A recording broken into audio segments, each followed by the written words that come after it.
Hi friends, ನನ್ನ ಹೆಸರು ಸರಿತಾ. 28ರ ವರ್ಷದವಳಾಗಿರುವ ನಾನು ಸದ್ಯ ಹೈದರಾಬಾದ್ನಲ್ಲಿ ಇದ್ದೇನೆ. ನನಗೆ 2 ಅವಳಿ ಮಕ್ಕಳಿದ್ದು ನಾನು ಅವರೊಂದಿಗೆ ಸಂತೋಷವಾಗಿ ಇದ್ದೇನೆ. ಆದರೆ ಕೆಲವು ವರ್ಷಗಳ ಹಿಂದೆ ನಾನು ಪಟ್ಟ ಕಷ್ಟ ನನಗೆ ಗೊತ್ತು. ಈ ಹಿಂದೆ ನಡೆದ ಘಟನೆಯ ಬಗ್ಗೆ ನಾನು ನಿಮಗೆ ಹೇಳುತ್ತೇನೆ. ನಾನು ಪದವಿಯನ್ನು ಪಡೆಯುತ್ತಿದ್ದ ವೇಳೆ ನಾನು ಸಿನಿಮಾ, ಪ್ರವಾಸ ಎಂದೆಲ್ಲ ಅಡ್ಡಾಡಿದ್ದೆ. ನನ್ನ ಸಹಪಾಠಿಯೊಬ್ಬ ಜೊತೆಗೆ ಓದಿನ ಜೊತೆಗೆ ಎಲ್ಲವೂ ನಡೆದು ಬಿಟ್ಟಿತ್ತು. ಅಲ್ಲದೆ ಪರೀಕ್ಷೆಯಲ್ಲಿ ಕೂಡ ನಾನು ಹೆಚ್ಚಿನ ಅಂಕ ತೆಗೆಯುತ್ತಿದ್ದೆ. ಇದಾದ ಮೇಲೆ ನಾನು ನಮ್ಮೂರಿನಲ್ಲಿ ಚಿಕ್ಕ ಕಂಪನಿಯೊಂದರಲ್ಲಿ ಕೆಲಸಕ್ಕೆ ಸೇರಿದ್ದೆ. ಇದಾದ ನಂತರ ಮನೆಯಲ್ಲಿ ನನಗೆ ಕಲ್ಯಾಣ ಮಾಡುವುದಾಗಿ ನಿರ್ಧಾರ ಮಾಡಿದರು. ನಮ್ಮದು ಅಷ್ಟೇನೂ ಶ್ರೀಮಂತ ಕುಟುಂಬ ಅಲ್ಲದಿದ್ದರೂ ದೇವರು ನಮ್ಮನ್ನು ಚೆನ್ನಾಗಿ ಇಟ್ಟಿದ್ದ. ನಾನು ಮೊದಲಿನಿಂದಲೂ ಕೂಡ ರೂಪವತಿ. ಆ ದೇವರೇ ನನಗೆ ಇಷ್ಟೊಂದು ಅಂದವನ್ನು ಕರುಣಿಸಿದ್ದ. ಇದರಿಂದಾಗಿ ನನ್ನನ್ನು ದೊಡ್ಡ ಮನೆಯ ಹುಡುಗನ ಜೊತೆಗೆ ಕಲ್ಯಾಣ ಮಾಡಲು ಅನುಕೂಲವಾಗಿತ್ತು. ಇನ್ನು ಎಲ್ಲರಂತೆ ನನ್ನ ಯಜಮಾನ ಸುಂದರನಾಗಿದ್ದು ಹೆಚ್ಚಿನ ಸಂಬಳ ಇರಬೇಕು ಎನ್ನುವ ಮಹದಾಸೆ ನನಗೆ ಇತ್ತು. ಅದರಂತೆ ಎಲ್ಲವೂ ನೆರವೇರಿತ್ತು. ಅಲ್ಲದೆ ನನ್ನ ಯಜಮಾನ ಮದನ್ ಕೂಡ ನೋಡಲು ಸುಂದರವಾಗಿದ್ದ. ಅವನು ವಿದೇಶದ ಕಂಪನಿಯೊಂದರಲ್ಲಿ ಕೆಲಸ ಮಾಡುತ್ತಿದ್ದ. ಅವನಿಗೆ ತಿಂಗಳಿಗೆ 1 ಲಕ್ಷ ಸಂಬಳವಿತ್ತು.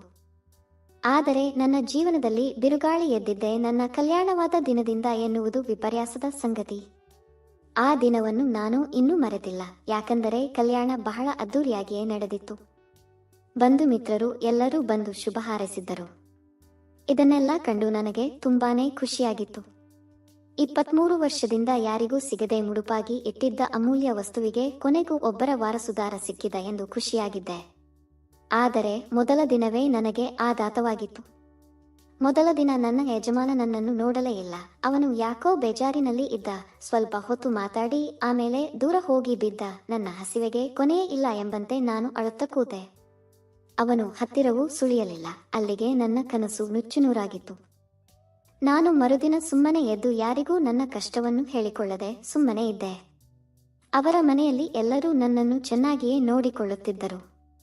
ಸಾಕಷ್ಟು ಆಸ್ತಿ ಪಾಸ್ತಿ ಇದ್ದರೂ ಸಹಿತ ನನಗೆ ನೆಮ್ಮದಿ ಇರಲಿಲ್ಲ. ಯಾಕಂದರೆ ಇಷ್ಟೆಲ್ಲ ಇದ್ದರೂ ಸಹಿತ ನನಗೆ ಅದು ಶೂನ್ಯ ಎಂದು ಎನಿಸತೊಡಗಿತ್ತು. ಮರುದಿನ ಮನೆಯಲ್ಲಿ ಎಲ್ಲರೂ ಖುಷಿಯಾಗಿದ್ದರು. ನಾನು ಮಾತ್ರ ಬೇಜಾರಿನಲ್ಲಿದ್ದೆ. ಯಾರೂ ಕೂಡ ಈ ಬಗ್ಗೆ ಕೇಳಲಿಲ್ಲ. ಅದು ಕೇಳುವ ವಿಷಯವೂ ಆಗಿರಲಿಲ್ಲ. ಆಮೇಲೆ ನಾನು ಮೈಮೇಲೆ ನೀರು ಸುರಿದುಕೊಂಡು ಪೂಜೆ ಪುನಸ್ಕಾರ ಎಂದು ಮನೆಗೆಲಸದಲ್ಲಿ ಬಿಸಿಯಾಗಿದ್ದೆ. ಆಗ ಮನೆಯಲ್ಲಿ ನೀನು ವಿಶ್ರಾಂತಿ ಮಾಡು ಎಂದು ನಗುತ್ತಿದ್ದರು. ಆದರೆ ನಾನು ಮಾತ್ರ ಸುಮ್ಮನೆ ಇರುತ್ತಿದ್ದೆ. ಏಕೆಂದರೆ ನನಗೆ ಮಾತ್ರ ನನ್ನ ಪರಿಸ್ಥಿತಿ ಗೊತ್ತಿತ್ತು. ಉಳಿದಂತೆ ಎಲ್ಲರ ಜೊತೆಗೆ ಮಾತನಾಡುವುದು, ಮನೆಗೆಲಸ ಎಲ್ಲವೂ ಜಾರಿಯಲ್ಲಿ ಇತ್ತು. ಆದರೆ ಸೂರ್ಯ ಮುಳುಗಿದ ಮೇಲೆ ನನಗೆ ಚಿಂತೆಯಾಗಿ ಬಿಡುತ್ತಿತ್ತು. ಯಾವ ಜನ್ಮದ ಕರ್ಮ ಇಂತಹ ಕಷ್ಟ ನನಗೆ ಬಂದಿದೆ ಎಂದು ಎನ್ನಿಸತೊಡಗಿತ್ತು. ಇನ್ನು ಮನೆಯಲ್ಲಿ ನಮ್ಮನ್ನು ಶಿಮ್ಲಾಗೆ ಕಳಿಸಿಕೊಡಲು ತೀರ್ಮಾನಿಸಿದಾಗ ಅದನ್ನು ನನ್ನ ಯಜಮಾನ ತಿರಸ್ಕರಿಸಿದ. ನಾನು ಕಂಪನಿಯಲ್ಲಿ ಜಾಸ್ತಿ ಕೆಲಸ ಇರಬಹುದು, ಅದಕ್ಕೆ ಹೀಗೆ ಮಾಡುತ್ತಿರಬಹುದು ಎಂದು ಭಾವಿಸಿ ಸುಮ್ಮನಾಗಿದ್ದೆ. ಹಾಗಾಗಿ ಅವರಿಗೂ ಏನೂ ಕೇಳಿರಲಿಲ್ಲ. ಆದರೆ ಈ ನಡುವೆ ನಾನು ಮೊದಲಿನಂತೆ ನನ್ನ ಹಸಿವನ್ನು ತೀರಿಸಿಕೊಳ್ಳಲು ಬೆರಳು ಹಾಕಿಕೊಂಡು ವಾಂತಿ ಮಾಡಿಕೊಳ್ಳುತ್ತಿದ್ದೆ. ಇನ್ನು ರಜೆಯೆಲ್ಲ ಮುಗಿದ ಮೇಲೆ ನನ್ನ ಯಜಮಾನ ಹೈದರಾಬಾದ್ನಲ್ಲೇ ಕೆಲಸ ಮಾಡುತ್ತಿದ್ದರಿಂದ ನನ್ನನ್ನು ಅಲ್ಲಿಗೆ ಕಳಿಸಿಕೊಡಲು ತೀರ್ಮಾನಿಸಿದಾಗ ನನ್ನ ಯಜಮಾನ ಬೇಡ ಎಂದು ಹೇಳುತ್ತಿದ್ದರು. ಕೊನೆಗೆ ಮನೆಯವರ ಮಾತಿನಂತೆ ಹೈದರಾಬಾದ್ಗೆ ಬಂದಾಗ ನಾನು ನಿಧಾನವಾಗಿ ಇಲ್ಲಿನ ಪರಿಸರಕ್ಕೆ ಹೊಂದಿಕೊಂಡಿದ್ದೆ. ಆದರೆ ಮನಸ್ಸಿಗೆ ನೆಮ್ಮದಿ ಎನ್ನುವುದು ಇರಲಿಲ್ಲ. ಇಲ್ಲಿಯೂ ಕೂಡ ಅದೇ ಕತೆ ಮುಂದುವರೆದಿತ್ತು. ಅವರು ಮನೆಗೆ ಲೇಟಾಗಿ ಬರುವುದು, ಬಂದರೂ ಕೂಡ ಬೇಗನೆ ಊಟ ಮಾಡಿ ಮತ್ತೆ ಆಫೀಸ್ ಕೆಲಸ ಮಾಡುವುದು, ಹೀಗೆ ಮಾಡುತ್ತಿದ್ದರು. ನಾನು ಊಟ ಮಾಡಿದ್ದೀನಿ ಇಲ್ಲವೋ ಎಂಬುದನ್ನು ಸಹ ಕೇಳುತ್ತಿರಲಿಲ್ಲ. ನಾನು ಕೂಡ ನನ್ನ ಪಾಡಿಗೆ ನಾನು ಊಟ ಮಾಡಿ ಬೀಳುತ್ತಿದ್ದೆ. ಹೀಗೆ 3 ತಿಂಗಳು ಕಳೆದರೂ ನಾನು ಹಸಿವಿನಿಂದ ಬಳಲುತ್ತಿದ್ದೆ. ಟಿವಿಯಲ್ಲಿ ಹಲವು ಸಿನಿಮಾ ನೋಡಿ ಏನೇನೋ ಉಪಾಯ ಮಾಡಿ ನಾನು ಮುಂದೆ ಹೋದರೂ ಸಹಿತ ಅವರು ಆಫೀಸ್ ಕೆಲಸ ಇದೆ ಎಂದು ಹೇಳಿ ಸುಮ್ಮನೆ ಇರುತ್ತಿದ್ದರು. ಇದಾದ ಮೇಲೆ ನನಗೆ ಬರುತ್ತಾ ಇವರ ಮೇಲೆ ಅನುಮಾನ ಬರಲು ಆರಂಭಿಸಿತು. ಅವರ ಮೊಬೈಲ್ ಎಲ್ಲ ಚಾಟಿಂಗ್ ಎಲ್ಲ ನೋಡಿದಾಗ ಹಾಗೇನೂ ಎನ್ನಿಸಲಿಲ್ಲ. ಕೊನೆಗೆ ಒಂದು ದಿನ ತಾಳ್ಮೆ ಕಳೆದುಕೊಂಡು, ಯಾಕೆ ಹೀಗೆ ಮಾಡ್ತಾ ಇದ್ದೀಯಾ, ಈ ಬಗ್ಗೆ ನನಗೆ ಉತ್ತರ ಬೇಕು ಎಂದು ಕೇಳಿದಾಗ ಅವನು ನೀನು ಎಂದುಕೊಂಡಂತೆ ಏನೂ ಇಲ್ಲ ಎಂದು ಹೇಳಿ ಸಿಟ್ಟೆಗೆದ್ದು ಹೋದ. ಹೀಗೆ ಬರುವಾಗ ಕುಡಿದು ಬಂದಿದ್ದ. ಈ ನಡುವೆ ಮನೆಯಲ್ಲಿ ಫೋನ್ ಮಾಡಿ ಎಲ್ಲವೂ ಸರಿಯಾಗಿ ಇದೆಯಾ ಎಂದು ಕೇಳುತ್ತಿದ್ದರು. ಕೊನೆಗೆ ಒಂದು ದಿನ ನಾನು ಗೆಳತಿಗೆ ನನ್ನ ಜೀವನ ಹಾಳಾಗಿ ಹೋಗಿದೆ ಎಂದು ನಡೆದ ಎಲ್ಲ ಘಟನೆಯನ್ನು ಹೇಳಿ ಅಳತೊಡಗಿದೆ.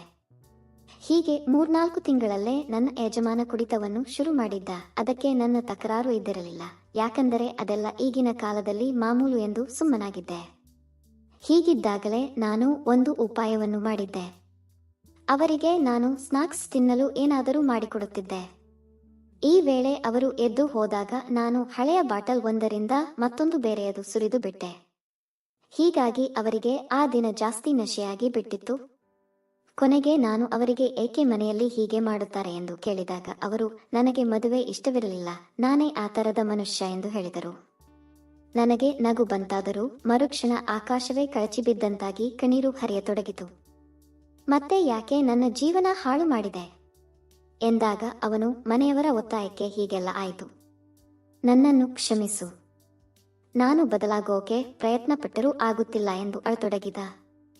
ನನ್ನ ಜೀವನವೇ ನರಕವಾದಂತೆ ಆಗಿತ್ತು. ಮಾರನೇ ದಿನ ಅವರು ಎಂದಿನಂತೆ ಆಫೀಸ್ಗೆ ಹೋಗುವ ಮುಂಚೆ ನನ್ನ ಬಳಿ ಕ್ಷಮೆ ಕೇಳಿದರು. ನಾನು ಅವರಿಗೆ ಏನೂ ಹೇಳಲಿಲ್ಲ. ನನ್ನ ಹಸಿವನ್ನು ಹೇಗೆ ತೀರಿಸಿಕೊಳ್ಳುವುದು ಎಂದು ಯೋಚನೆ ಇದ್ದೆ. ಮನೆಯಲ್ಲಿನ ಇಷ್ಟೆಲ್ಲ ಸಮಸ್ಯೆಗಳ ನಡುವೆ ಒಂದು ದಿನ ನನ್ನ ಯಜಮಾನರ ಅಪ್ಪ ಬಂದು ಬಿಟ್ಟರು.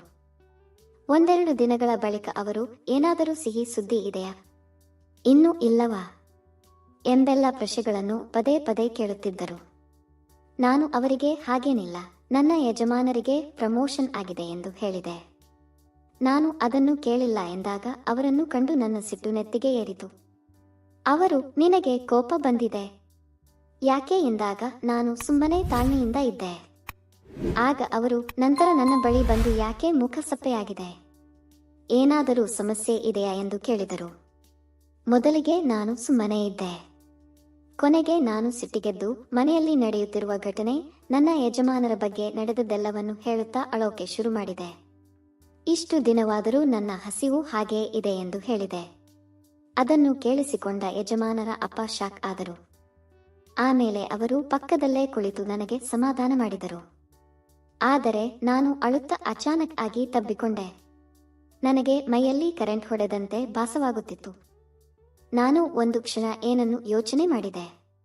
ಕಾಲೇಜಿನಲ್ಲಿ ಸಾಕಷ್ಟು ಆಟವಾಡಿದ್ದ ನನಗೆ ಈ ಪರಿಸ್ಥಿತಿಯನ್ನು ಹೇಗೆ ನಿಭಾಯಿಸಬೇಕು ಎಂದು ಮೊದಲೇ ಗೊತ್ತಿತ್ತು. ನಾನು ಅದೇ ಸಮಯವನ್ನು ಬಳಸಿಕೊಂಡು ಅಲ್ಲಿಯೇ ಒಂದಾಗಿ ಬಿಟ್ಟೆ. ಮೊದಲೇ ಸೀನಿಯರ್ ಆಗಿದ್ದ ಅವರು ಚೆನ್ನಾಗಿಯೇ ಆ ಕೆಲಸವನ್ನು ಮಾಡಿದರು. ನನ್ನ ಹಸಿವನ್ನು ಒಮ್ಮೆಲೇ ನೀಗಿಸಿದ್ದರು. ಅವರ ಕೆಲಸ ಬೇರೆ ಬೇರೆ ಪ್ರಯೋಗ ಕಂಡು ಗಾಬರಿಯಾಗಿದ್ದೆ. ನನಗೆ ಖುಷಿಯಾಗಿತ್ತು. ಸದ್ಯಕ್ಕೆ ಇವರೇ ಎಲ್ಲ ಸಹಾಯ ಮಾಡುತ್ತಾರೆ ಎಂದು ಎನ್ನಿಸತೊಡಗಿತು. ಆಮೇಲೆ ಎಲ್ಲವೂ ಮುಗಿದ ಮೇಲೆ ನಾನು ಅವರಿಗೆ ಅಡುಗೆ ತಿನ್ನಲು ಅವಲಕ್ಕಿ ಮಾಡಿದೆ. ಅವರು ತಿಂದು ಸ್ವಲ್ಪ ರೆಸ್ಟ್ ಮಾಡಿದರು. ಆಮೇಲೆ ಸಾಯಂಕಾಲ ಮನೆಗೆ ಬಂದಾಗ ನನ್ನ ಯಜಮಾನನ ಜೊತೆಗೆ ಅವರು ಮಾತನಾಡಿದರು. ಇವನಿಗೆ ಚಿಕಿತ್ಸೆ ಕೊಡಿಸಬೇಕು, ಇಲ್ಲದಿದ್ದರೆ ನಮ್ಮ ಮರ್ಯಾದೆ ಹಾಳು ಮಾಡಿ ಬಿಡ್ತಾನೆ ಎಂದು ಅವನಿಗೆ ಚಿಕಿತ್ಸೆ ಕೊಡಿಸತೊಡಗಿದರು.